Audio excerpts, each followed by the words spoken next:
Hi అండి. ఈరోజు meal maker biryani వండుతున్నానండి. ఎలా వండుకోవాలో చూపిస్తాను.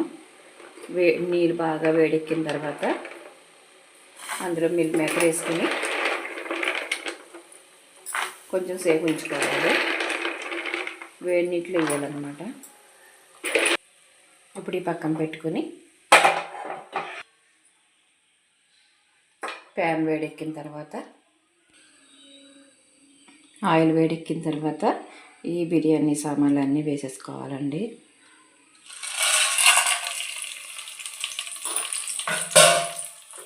ఇప్పుడు బాగా ఫ్రై చేద్దాము. మసాలాలు ఫ్రై అయిపోయినాయండి. ఇప్పుడు ఉల్లిపాయలు వేసేసుకుందాము. ఉల్లిపాయలు బాగా వేసుకోవాలి. మిల్ మేకర్ వేడి నీళ్ళు వేసుకున్నాం కదండి. బాగా పిండి వేసుకుని పక్కన పెట్టుకోవాలి.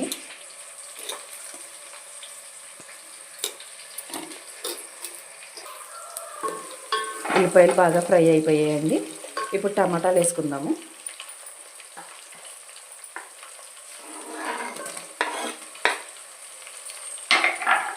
టమాటాలు కూడా బాగా ఫ్రై అవ్వాలి. టమాటాలు కూడా బాగా వేగిపోయాయండి. ఇప్పుడు క్యారెట్లు వేసుకున్నాము. క్యారెట్,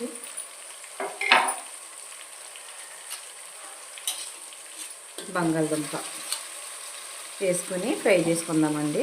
మీ దగ్గర పచ్చి బఠానీ కానీ కాలీఫ్లవర్ కానీ ఉన్నా కూడా వేసుకోవచ్చు. బీన్స్ వేసుకుంటే టేస్ట్ చాలా బాగుంటుంది.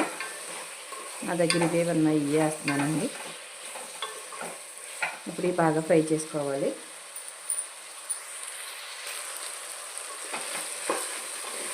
బాగా ఫ్రై అయిపోయాయండి. ఇప్పుడు అల్లం పేస్టు,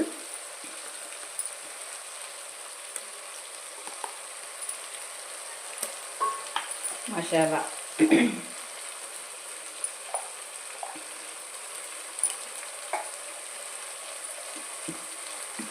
కారం,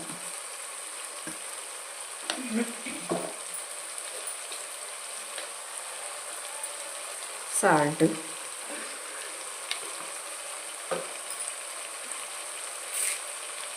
కరివేపాకు వేసి బాగా ఫ్రై చేయాలి.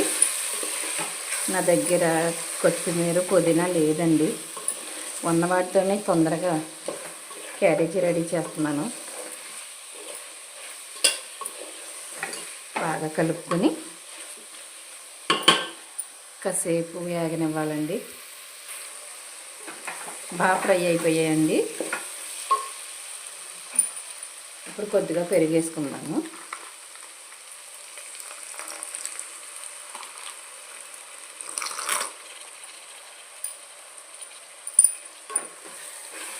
మళ్ళీ బాగా కలుపుకొని ఇంకొక 5 నిమిషాలు వేగనివ్వాలండి.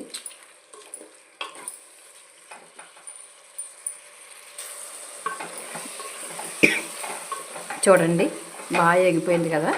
ఇప్పుడు మిల్ మేకర్ వేసేసుకుందాము. మిల్ మేకర్ ఫస్ట్ వేసేసి వేపకూడదండి. అలా చెప్తే మిల్ మేకర్ స్మూత్గా లేకుండా బిగిసిపోతాయి అన్నమాట.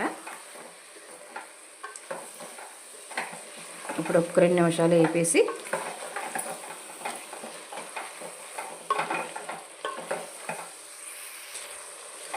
నీళ్ళు వేసేసుకోవచ్చండి. ఇప్పుడు 2 గ్లాసులు బియ్యం వేస్తున్నాను నేను. ఆ 2 గ్లాసులు బియ్యం అయితే 4 గ్లాసులు నీళ్ళు వేసుకుంటున్నాను.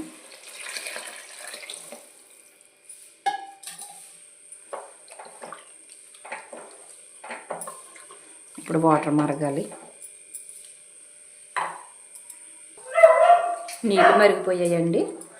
ఇప్పుడు బియ్యం వేసేసుకుందాము.